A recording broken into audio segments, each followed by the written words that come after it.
You are now watching Madam Merkaba.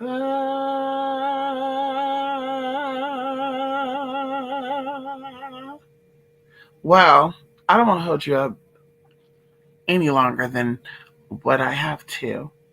Tonight, we're here to bring you some very, very exciting, exciting to me footage. And of course, I won't hold you up any longer.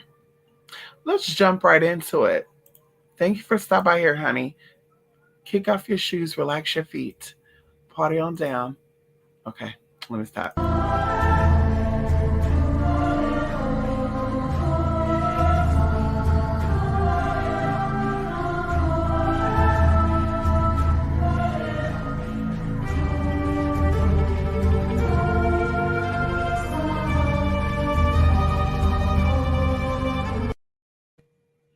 Before we play this clip, this is a very short, and we're going to be playing with the next, because like I said, we already got a recordings put up. Anyway, we're going to be actually, what is it? I'm going to be playing with the time, okay? I think a good 30 minutes to 45 is good for Midnight Metanoia. But like I said, we're going to be playing with the time, okay? Anyway, let's get into it, you all. Let's go.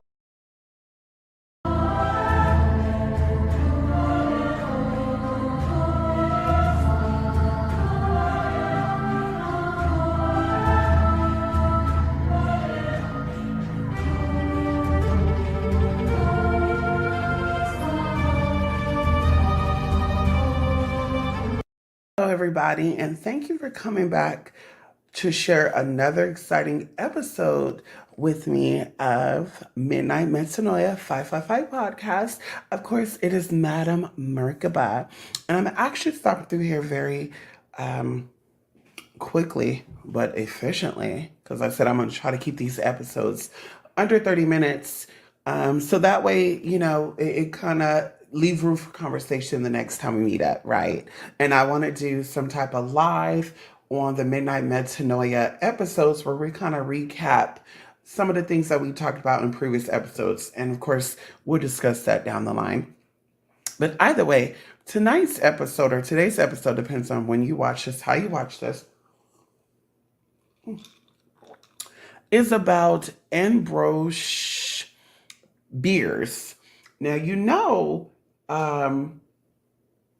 there was a story of American authors on the first season of HBO True Detective where they were talking about this individual. He was actually a short writer, or he would write stories. Either way, he wrote novels, and he was compared the likeness of like Alan Poe, and just really, really, really, really amazing, y'all. Either way, in October 1913, Bierce was 71 years old, departed from Washington, D.C. for a tour of his old Civil War battlefields. According to some reports, by December, he had passed through Louisiana and Texas, crossing by way of El Paso into Mexico. So that would be Juarez, okay? Which was the throes of revolution.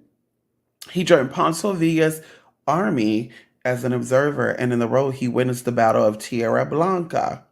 It was reported that Bierce accompanied Villa's army as far as the city of Chihuahua. His last known communication with the world was a letter he wrote there to Blanche Parlington, a close friend, dated December 26, 1913. After closing his letter by saying, "As to me, I leave here tomorrow for an unknown destination," he vanished without a trace, his disappearance becoming one of the most famous in American literary history. Skeptic Joe Nickell noted that the letter had not been found.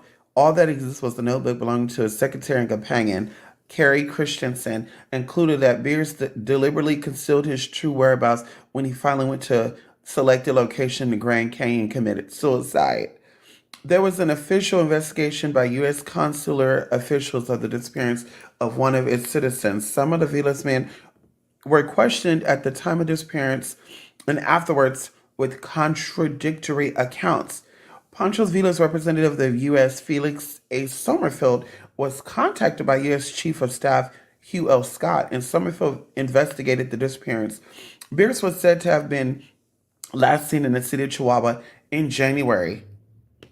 Oral tradition in Sierra Mojada, Chihuahua, documented by priest James Leonard, states that that Bierce was executed by a firing squad in the town cemetery there. Despite an abundance of theories, Bierce's ultimate fate remains a mystery. He wrote in one of his final letters, "Goodbye. If you hear of me being stood up against the Mexican stone wall and shot to rags, please know that I think it's a pretty good way to depart this life. It beats old age, disease, or falling down the cellular stairs. To be a gringo in Mexico, all that is an euthanasia." Okay. So a few things come up for me about this. This man definitely was taking some last voyage. Like, this was his final destination, right? Going to Mexico. This is his final destination. And living a man is just what I'm getting energetically. Living a life filled with mystery. Why would he not end his life in mystery? Um, Going into this, okay, outside of this, and I just kind of want to get a feel.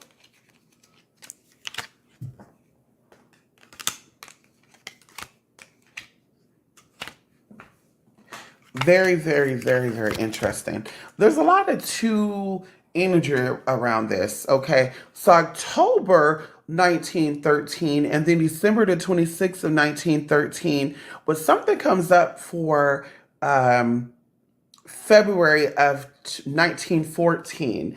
And maybe that's why it says that he's been missing 1914 C. So something happened around uh, February of 1914. The three energies that I'm getting here, of course, is the Ace of um, Clubs. This is just affirming to me that he definitely took this journey to Mexico as his final journey. Like, even if he would have left, out of there and came back to America, I don't see that. I see him really going to Mexico and it's being his final journey there. Going into the Two of Clubs and the Two of Spades, gossip, disappointment, and opposition. There was definitely people not interested or not supporting of him going to Mexico. There's a woman energy that comes up here, but she definitely was not a fan of him going to Mexico.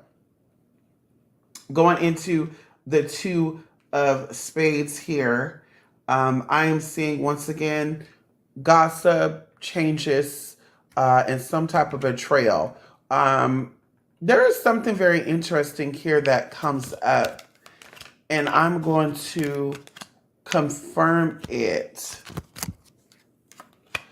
There's a man, a fire sign man here, who is also, and this is just energy I'm getting.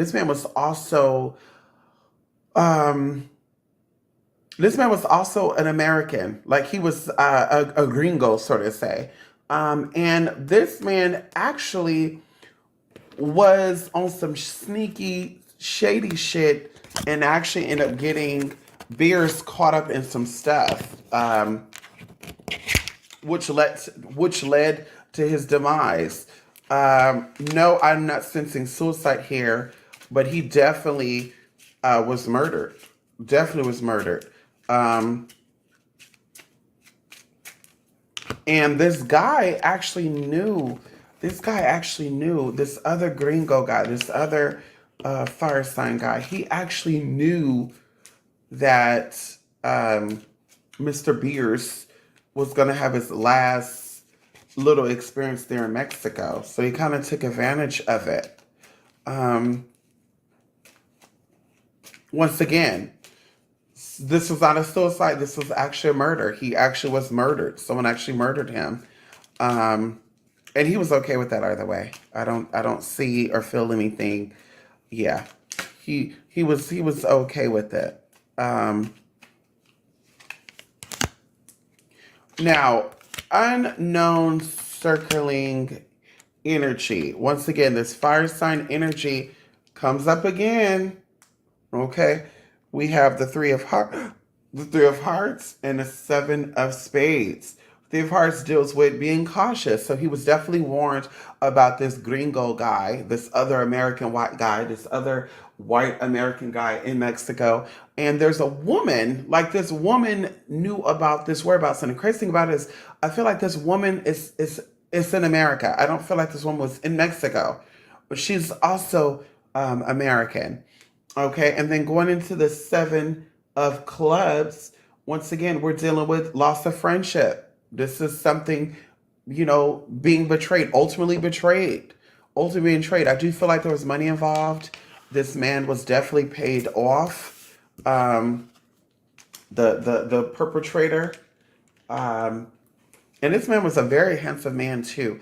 If I had to go into describing, this man was blonde, okay, blonde hair, blue eyes, very, very persuasive. And this man knew Spanish. Like Spanish came to him like he was a quick learner. But definitely, definitely, this man set him up. Um, what other energies is around Ambrose? People speculation, people coming in and giving their whereabouts. I think it says right here that Joe Nickel, and I want to see who the hell he is. Joe Nickel, 1944, is the senior research fellow for the Committee of Skeptical Inquiry and writes directly for his journal. Okay, he's a skeptic and he's an investigator. So he actually said that he believed that the letter had not been found and all that exists was an open belonging to a secretary and companion, Carrie Christian, and concluded that Bierce deliberately concealed his true whereabouts when he finally went to select the location of the Grand Canyon and committed suicide.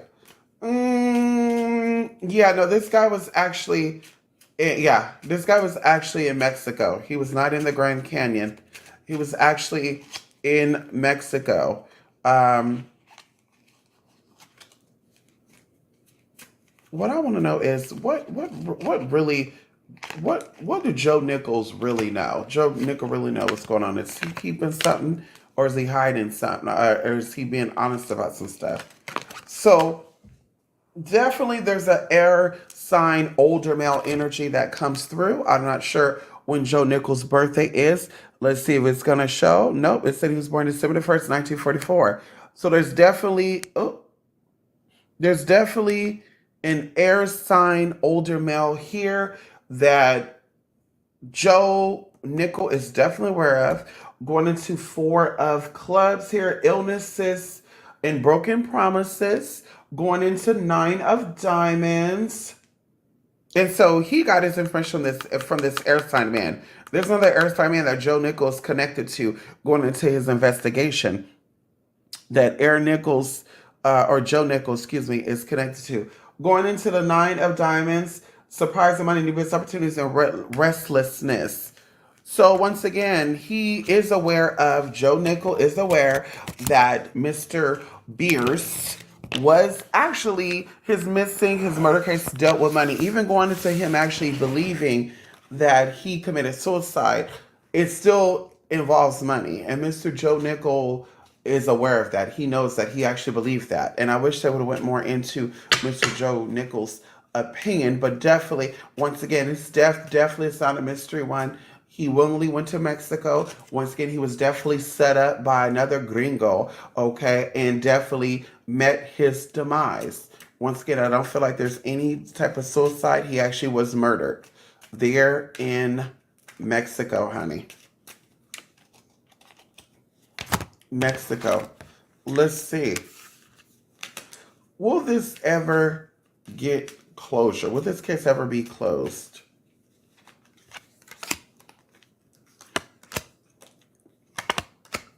Okay, so the answer is there's a lot of games around this. People are aware of this, but because this man wrote mystery books, they're going to make it seem like this is a mystery and that things is still a mystery because this man wrote mystery books. The card that comes up is the Joker card. Next to that card, we have the Eight of Spades.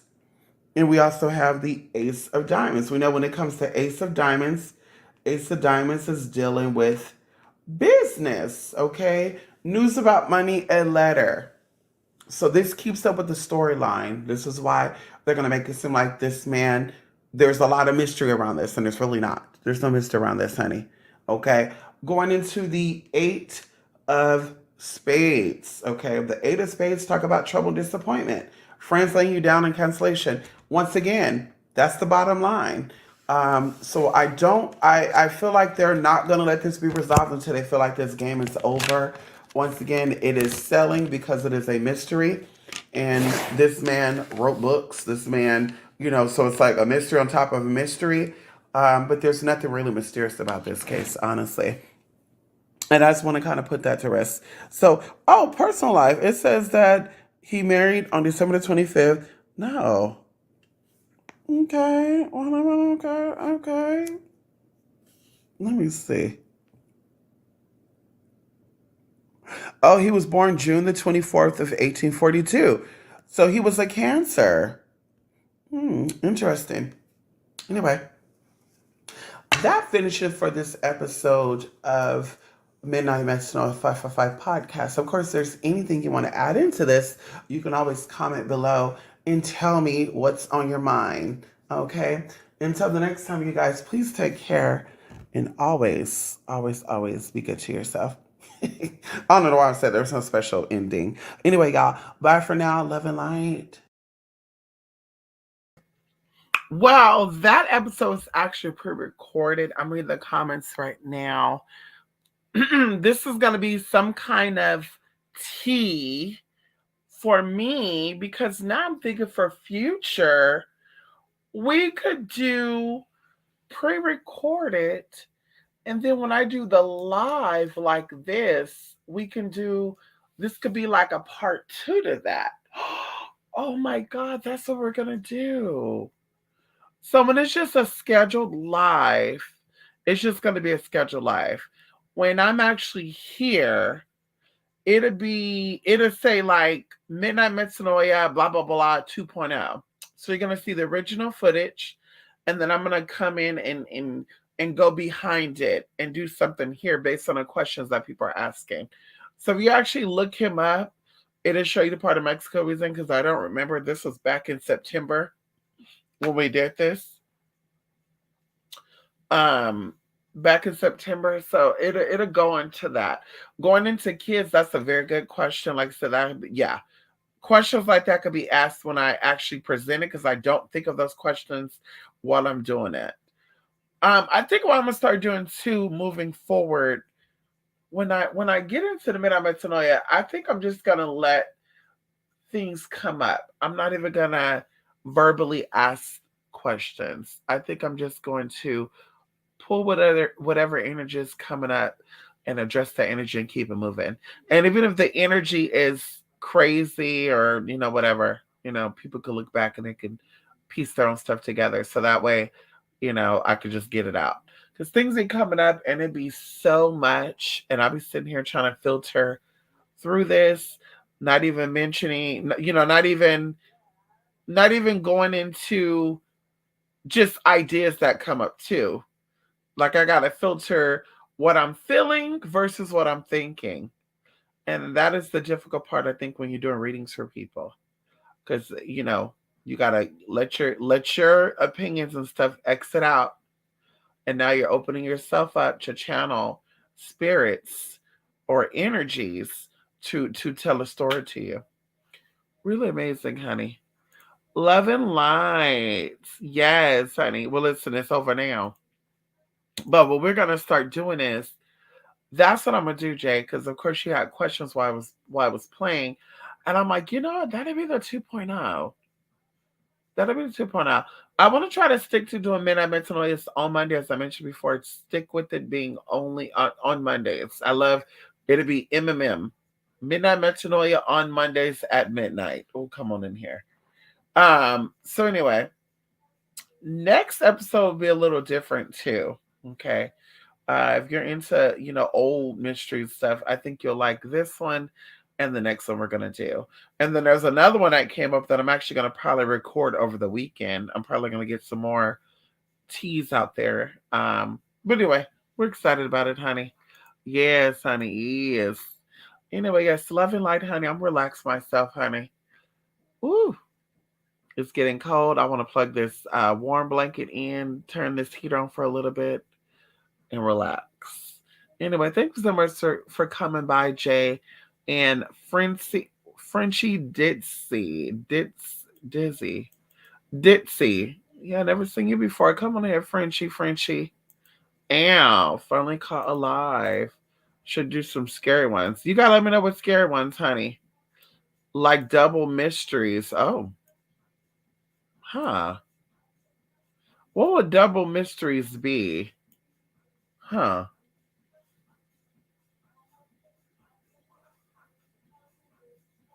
I actually just had another idea too. Anyway, I'm not gonna put that out there, honey. We'll get into that. We'll get into that the next time, okay, honey? Ow! Love and light. Thank y'all once again for stopping by, honey. Have a great Thursday. And of course, to those of you who signed up for the classes, let me know your schedule. We know that um Monday we dropped what, another two classes, and then this up and coming Monday we have a mystery class that's gonna drop, honey, and I'm excited for that, honey. Hello, okay, hello. Anyway, we got a lot we got that we're gonna be doing, honey. Anyway, God, love and light. I feel so relaxed right now, honey. Oh my God. Anyway, love and light. Bye for now.